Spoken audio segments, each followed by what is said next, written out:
again. My name is Lyndia. I work as a librarian.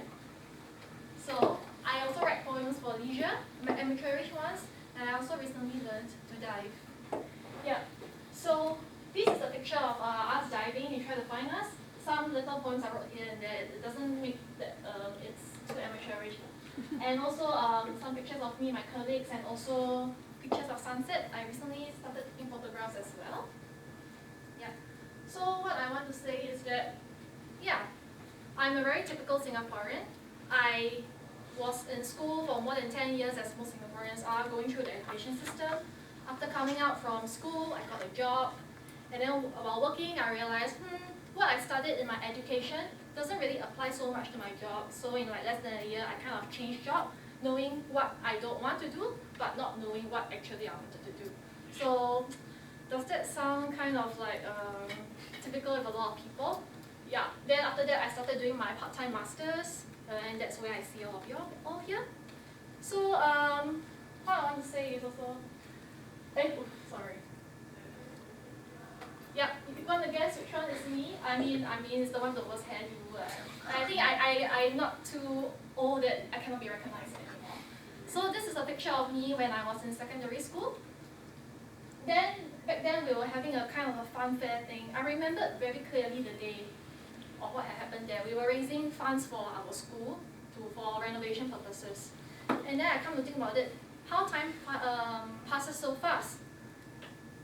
Days are so short, days are so long, but the years are so short. I remember what happened like more than 10 years ago, but I kind of have to think very hard to recall what I had for dinner yesterday. So does this do you all feel like you are in this kind of situation where sometimes life is like just so fast paced, then you all just cannot like be aware of what's going on, and by the time you can have a thought about it, it's mostly like just an afterthought. You can't really follow through. So for me, after I started going to go to university, I tried to do a lot of things. I enrolled in like 6 CCAs. I tried to be a master of everything. Like they say, jack of all trades, master of none. But maybe and then also I didn't really like what I was studying then. I was like thinking, I want to change my thing, but my major, but maybe I shouldn't. It's a bad idea. But in the end, after then, I met somebody who kind of like encouraged me to change my degree. So I changed, and then we made so many plans together. Yeah, he was my partner then. So we made a lot of grand plans together. We said things like, oh, we want to get married. Oh, we want to settle down. Oh, we want to this. Oh, we want to that. We had so many plans, and we had only been together for less than a year. So it was really weird. Like things just went really fast. Then suddenly, not realizing actually I'm not really sure what's going on. I just keep going on and on with the flow, and not really realizing what I want to do. I didn't realize it, but I guess maybe he realized it first. One day he came and told me he doesn't want to do this anymore. He wants out. He doesn't want to get married. He doesn't want to do this. He don't know what he's doing. We are going way too fast. For me, I'm like, what? Why do you say that? I don't think so. What about all the things we have been doing for the past many years? What do you call all of this? But of course, out means out. So I was kind of like suddenly booted from this Great Gatsby sort of life contract with this person. No such thing as great plans and all that. It's just me. All the plans that I've been making for myself, I have to redo them all over again. So I was a bit like, like compass broken, point to the wrong direction, kind of lost and all that. Like, what is this? Why am I feeling so lost? Definitely, I was feeling super upset, and I was a bit like suicidal depressed. But time heals everything, and I come to realize one truth about myself is that why am I so upset is because I did not really understand myself very well. I didn't know what I wanted. If you ask me then, when I was in university, what did I like to do? What are my hobbies?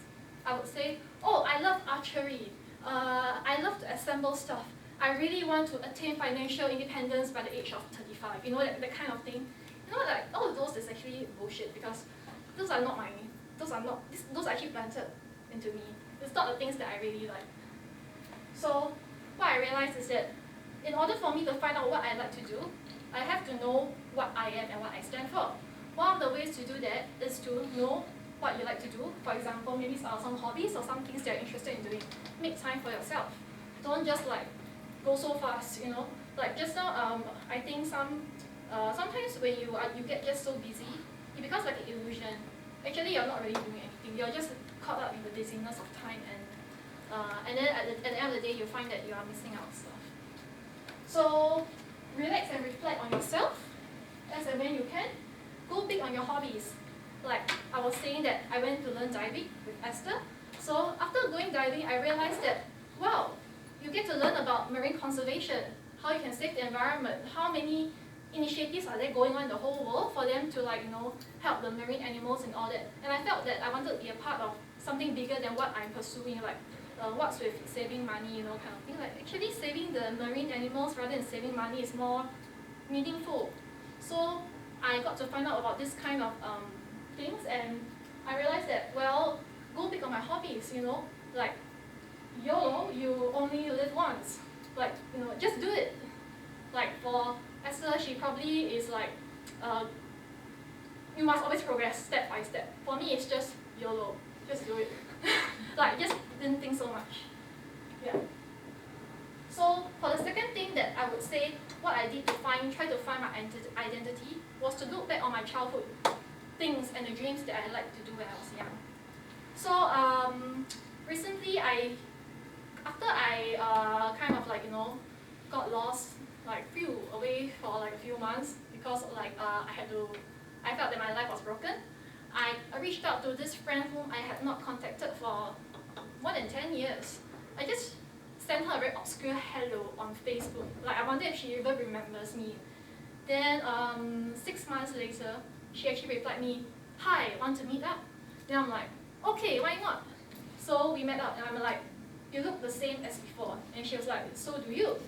Then after that, of course we had some conversations here and there, and then she asked me, Lyndia, what are some of your unfulfilled teenage dreams? Do you want to fulfill them together with me? Then I'm like, yeah, quite a lot. Like maybe I want to go and learn some kind of dance, or maybe I want to go and do acting and all those teenage stuff. Then she'll be like, let's do it. So erratically, my YOLO syndrome came out again, and in less than a month, we signed up for K-pop dance classes and we went to learn photography together. So I thought that it's kind of nice to actually reconnect back to what you were passionate for when you were a kid, or maybe when you were a teenager. Get to reconnect back with old friends. It's like suddenly when you meet somebody who is not meet somebody old, but meet a friend who you had not met for a long time, where you all used to be spending time together. It's a bit like open this Pandora box of all the teenage thingies and all the dreams started flying up. And then it's like, it somehow feels quite nostalgic and kind of nice in a way. So it kind of reminds you of who you are before you got caught up with society and all the sad things. Not all the sad things, but when you started adulting. Yeah. So there's this quote by Mark Twain. He says that 20 years from now, you will be more disappointed by the things that you didn't do than by the ones that you did do. So just try to do it. So I guess maybe in some sense, YOLO is a good attitude to have. So the next thing I wanted to talk about is about work. It's like, I keep saying that hectic lifestyle. Oh, things are going so fast. In Singapore generally, I think in most cities, we work 9 to 5, 8 to 6, 8 to 7. We work so much. And then we have no time for ourselves. Then we have to work 5 days a week. We have to do overtime. It's really tiring. Do you all not feel like sometimes after you finish work and go home, who feels like, oh yeah, I have a lot of time now to do my favorite things. So most of the time, I just want to sleep. Maybe if I don't eat, maybe I also don't eat, but I need to eat. So it's quite sad. Have you wondered who set up such a horrible system of 9 to 5, 5 day a week kind of thing? Sorry, what did you say? Okay, so a little bit further back then, I went to do a bit of research because I was really angry, but yeah. So this 7-day week thing was actually started by the Babylonians some 4,000 years ago, where they thought there are 7 planets in the universe, in the solar system. So 7 is a special number, so it would be 7 days a week. And then why do we have Saturdays and Sundays off? It's because of the religions. The major religions like Christianity, Judaism, and also Islam. For Islam it's on Friday, but I guess for Singapore's context, that's Saturday and Sunday. So over time, by the late 1800s, most of the world acknowledged that there's something called weekend and weekday. They followed the system. And then I was like thinking, why 9 to 5? Why 8 to 6? And then after I went to read up, and then somewhere in the early 1900s, 1930s or so, the US labor union were fighting for 12 to 13-hour weeks. 12 to 13-hour days of work to be reduced. So actually 9 to 5 was a great improvement from 12 to 13 hours. But then that doesn't apply right now. Why? You see, right? We commute such a long time. Last time people don't have to travel 2 to 3 hours to go to work. Now we have to. I have to travel to almost 2 hours to work and 2 hours home every day. Juggle domestic and work. Last time women didn't have to work. Women stayed at home. Now women have to do everything. And then relevance of FaceTime. Last time we have to do manual work, industrial area, we have to be there. If you're not there, we can't work. But right now we have computers. Right? A lot of things are digital. So why are we working this 9 to 5, 8 to 6 kind of thing? I think it's a very bad idea. If I could, I would propose that we have 4-day work week. Larry Page of Google said this is a very good idea, but actually he hasn't implemented it. Hope he'll implement soon. Shorter daily working hours, flexi hour scheme, work from home scheme. Actually, some of the schemes are already in place, but well, I guess my organization hasn't applied it yet. I wait for the day they apply it. So while waiting, all I can tell y'all is we have to spend our time, limited time, meaningfully, given that we don't really have that much personal time to ourselves. As we spend time doing the things that are meaningful, we derive joy, and therefore the time that we spend those things will feel like longer. Einstein's theory of relativity, you kind of feel happier because you like the things that you are doing, in a sense. So the second thing that, actually I think this is the third or fourth thing already. Okay. Yeah. So to make your work enjoyable, I have this friend who, she used to be a teacher, and then she kind of went overseas traveling, and she also likes jewelry and accessories. So one day when traveling, she found that she found some homemade jewelry in Europe, and she found that they were pretty, and then she bought a lot of them. And then as she somewhat she realized that, hey, I can bring back to Singapore to sell because Singapore doesn't have it. So she came back to Singapore, she bought in bulk or something, and then she started to have an online shop. And then right now, I think her online shop is on Instagram. If you are interested, y'all can go and take a look. I think it's called J.Co Jewelry or something. She's doing pretty well, and she's no longer really a teacher anymore. This is her hobby becoming her work. I found that it was quite inspiring. Yeah, and hopefully when I work, I can have heart shapes on my head and my desk, which I think is not a very, it's an uncommon scene to see in Singapore's offices. Yeah. So for this point, I think it's a little far-fetched, but I try to explain, which is that for me, I try to understand my own identity by looking at the identity, at how other people behave.